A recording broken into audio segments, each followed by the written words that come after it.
I really enjoy the show, This American Life on NPR. As a matter of fact, every time I do my nails, that's what I listen to. I just love that show. And I thought to myself, you know what? Everyone does have a story to tell. Everyone. So I went around and I asked people if they had a really memorable story so that they could share and I could post it on YouTube. So here we go.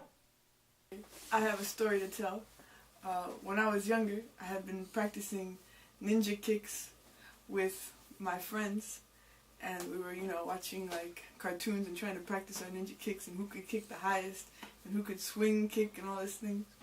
So then, about a week later, I was at my cousin's house with my mom, and she was sitting at the computer.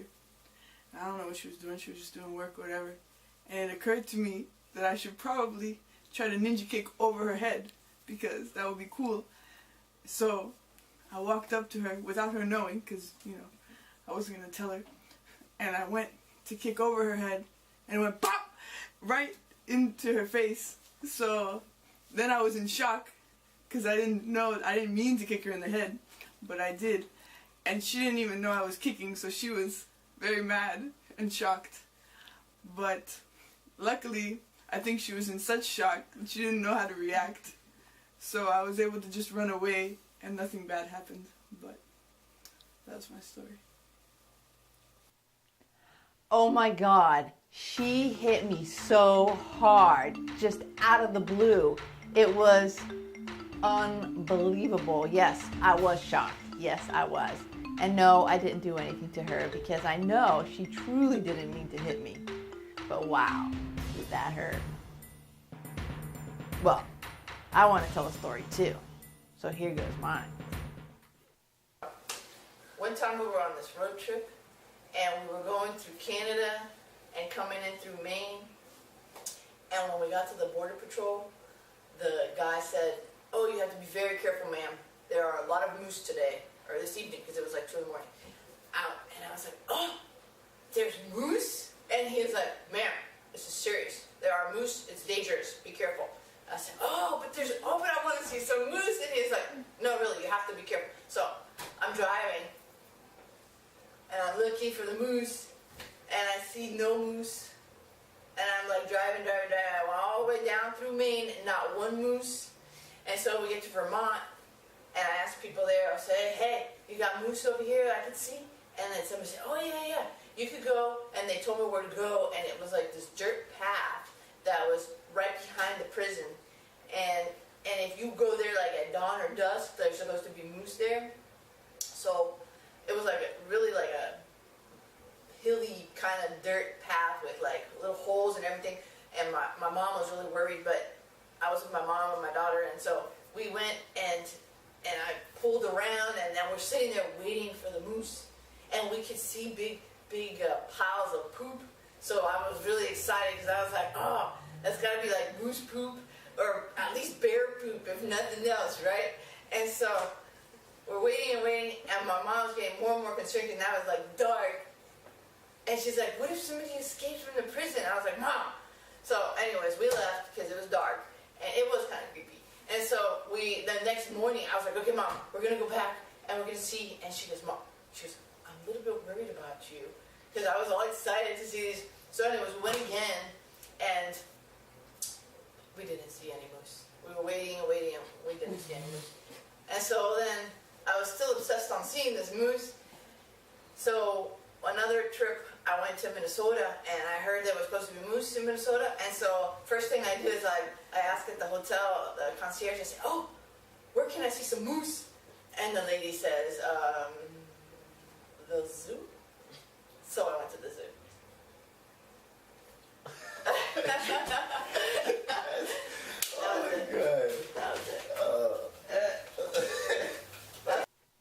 I did see a moose at the zoo.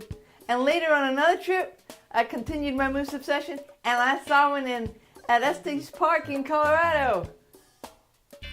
Next, we have Kimmy telling us a story about how he developed respect for a girl in his class.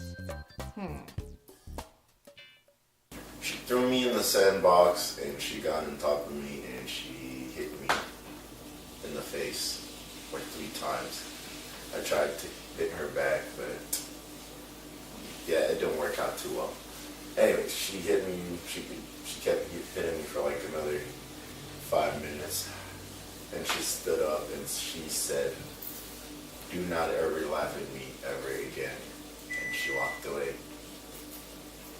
And then, yeah, from that day on, I guess I learned to respect people with disabilities, or yeah, just respect people in general.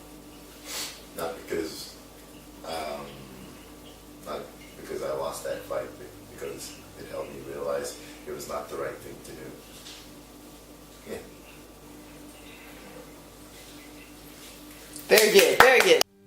Joy is going to share a story about sweet revenge. Sort of. When I was little, I used to get sick, like not all the time, but you know, once in a while. And my mom would take me to the doctor. But this one time, we went to the doctor and it wasn't a very good experience. Because we got there and the nurses were like being really lazy and they were not doing what they're supposed to do. They were not, you know, taking care of us, and I guess I had a fever and I was like burning up, so my mom was kind of pressuring everybody. And so we waited, and she kept trying to get some help, and they're like, "Oh, ma'am, sit down, we'll help you, you know, like we'll get to you when we get to you." And yeah, so I guess naturally Mama Bear came out and she got a little mad, but you know, what could she do but wait?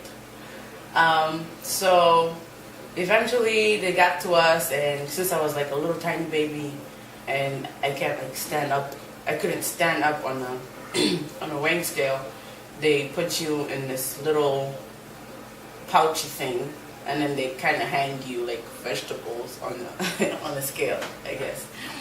And so when they put me in there, she was still mad, and yeah, I was in there too, and yeah, so they're weighing me, and then I do this thing, like I roll my eyes. There's a certain way, according to her, that I roll my eyes, and she knew what was going on, because when I rolled my eyes that way, it used to mean I was about to poop. So instead of like telling them, "Oh my God, she's about to poop, like take her out," she just let it be, and I pooped in the pouch thingy. Last but not least, we have Jeff with a life lesson. When I was a kid, I learned how to lay bricks, and I learned to become a stonemason, and I was really pretty fortunate because that was a skill that not a lot of people had. And I was lucky when I went on and did my undergraduate work. I was pretty lucky because I got to use my stonemason skills during the work study process. In fact, I paid off most of my tuition laying stone at the university, the college that I went to. I had a pretty big head about all this. Again, I said it was a skill that not many people knew or had. I thought that I was truly the best mason in the basin. I didn't think there was anything else that I could learn about masonry. And I remember I was working one day and somebody came up to me from a nearby neighborhood, and he wanted me to do some block work for him for a retaining wall. And block work, I could do block work, but block work wasn't stone work. It wasn't art. I agreed to do it because I needed the money. I went down there, I took a look at the job, told him I'd do it.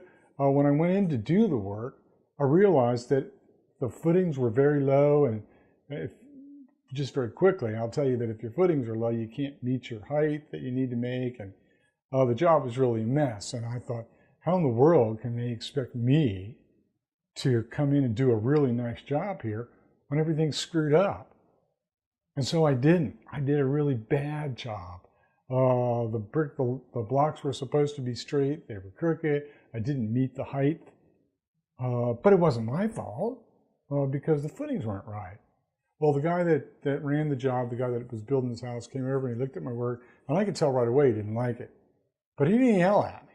He just sat down and he started telling me about Alexander Solzhenitsyn and how Solzhenitsyn said that everything you do is a reflection of who you are. So if it's something that you write, if it's something that you produce, if it's something that you say, it says something about you as a person.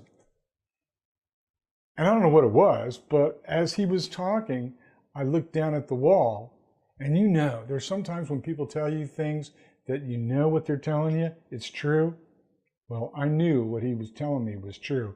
And when I looked down at that wall, I knew it was terrible, and it was something that I had done, and it was literally saying something about me. Well, as it turns out, I tore that wall down and I rebuilt it, and I rebuilt it correctly. But there's a lot of times since then when I'm working on something or I'm doing something, and it doesn't matter if I'm mopping the floor, sweeping the garage, painting a wall, or doing a report for work, and I think, well, I was never given enough time to do this. The person that did it before me left me a mess. How can I do a good job? I have to do a good job, because if I don't, again, it says something about me. I don't know why I learned the lesson when I learned it. Maybe it was because the person took the time. I knew when he was telling me about this, it meant something to him. And again, it just clicked, and I'm really thankful that I learned that. That's been an important lesson. I hope you enjoyed Everyone's Got a Story to Tell. I know I sure did. Well, maybe you should go out and ask people if they have a story to tell. Something memorable, a life lesson perhaps. I know I'm going to continue to ask people about their stories because I had a good time hearing them. And I will still have a good time when I do my nails listening to This American Life. Till next time.